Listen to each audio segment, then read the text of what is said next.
बिस्मिल्लाहिर्रहमानिर्रहीम। आज का टॉपिक है फॉर्मेट ऑफ बैलेंस शीट।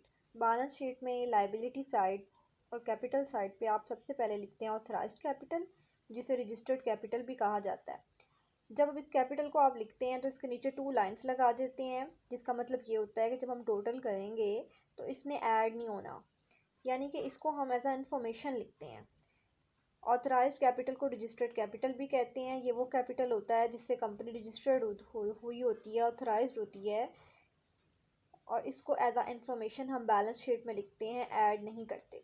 जब भी इसको आप बैलेंस शीट में लिखेंगे एज अ इंफॉर्मेशन लिखेंगे। उसके बाद इशूड और सब्सक्राइब पेड अप कैपिटल, इसको हम शेयर कैपिटल भी कहते हैं। ये वो कैपिटल होता है जो हमने शेयर होल्डर्स को इशू कर दिया होता है, जिसकी वजह से हम बिज़नेस को रन कर रहे होते हैं, जो हमने कैपिटल फाइनेंस किया होता है, जो फाइनेंसिंग एक्टिविटीज़ में शामिल होता है। उसके बाद रिज़र्व्स आएंगे। रिज़र्व्स की 2 कैटेगरीज हैं, कैपिटल रिज़र्व्स और रेवेन्यू रिज़र्व्स। जिस तरह कैपिटल रिज़र्व्स को हम पहले लिखते हैं, इस तरह रेवेन्यू रिज़र्व्स को हम बाद में लिखते हैं। कैपिटल रिज़र्व में capital redemption reserve, share premium account, surplus, any other capital reserve. Revenue reserve में general reserve, dividend equalisation reserve, deferred depreciation reserve और any other revenue reserve. Next lecture में हम वन बाय वन इन items को discuss करेंगे कि ये items क्या होती हैं और इनको ये नेम क्यों दिया जाता है।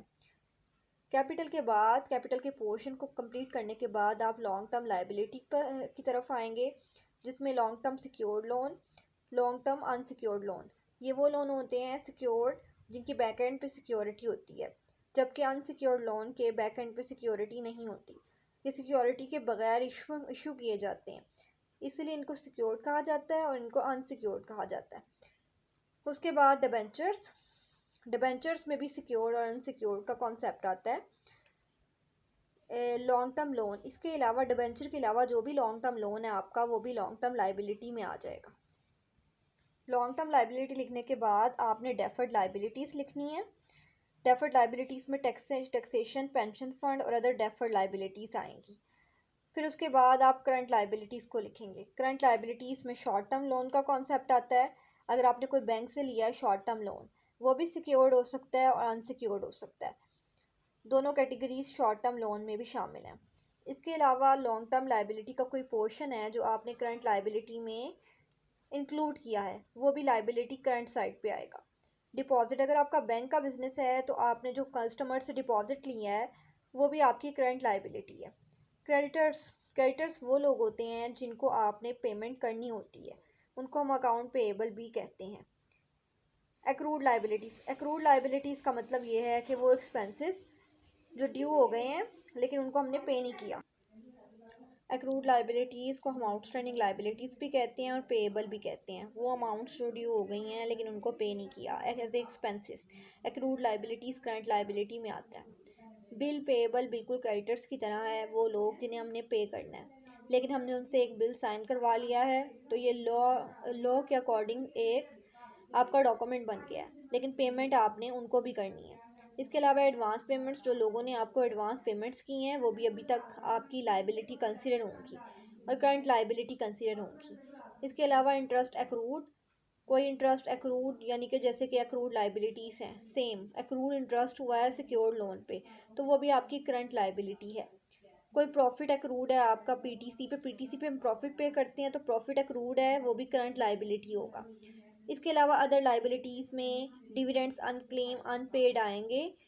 प्रोविजन फॉर टैक्सेशन में तमाम प्रोविजंस आएंगी जो हम रखते हैं डिफरेंट टास्क से रिलेटेड, प्रपोज डिविडेंड और अदर प्रोविजंस।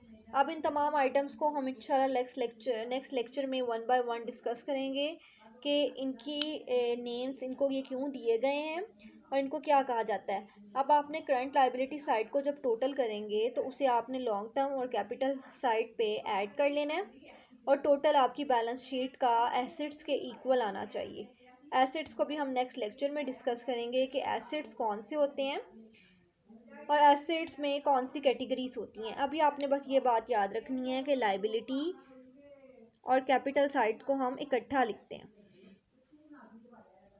और इन आइटम्स को आपने अपनी बुक से एक दफ़ा पढ़ना है इनकी डिटेल भी बुक में लिखी है। नेक्स्ट लेक्चर में इंशाल्लाह मैं आपको वन बाय वन इन आइटम्स के रिलेटेड इंफॉर्मेशन दूंगी कि इन आइटम्स के ये नेम क्यों हैं और इनको किन मकसद के लिए रखा जाता है। करंट लाइबिलिटी शॉर्ट टर्म के लिए होती है, long term liability long term के लिए होती है। मोर देन 1 ईयर को हम लॉन्ग टर्म कहेंगे, लेस देन 1 ईयर और 1 ईयर को हम करंट कहेंगे। इंशाल्लाह नेक्स्ट लेक्चर में हम बाकी डिस्कस करेंगे।